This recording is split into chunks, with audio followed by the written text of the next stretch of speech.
Super అక్క.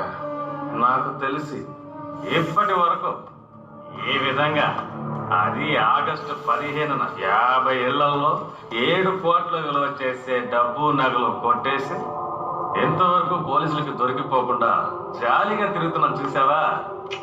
నువ్వు కేకక్క. ఇప్పుడాక అర్థమవుతుంది ఎందుకు ప్లంబింగ్, ఎలక్ట్రీషియన్, ఏసీ మెకానిక్ అన్ని పనులు నేర్చుకోమని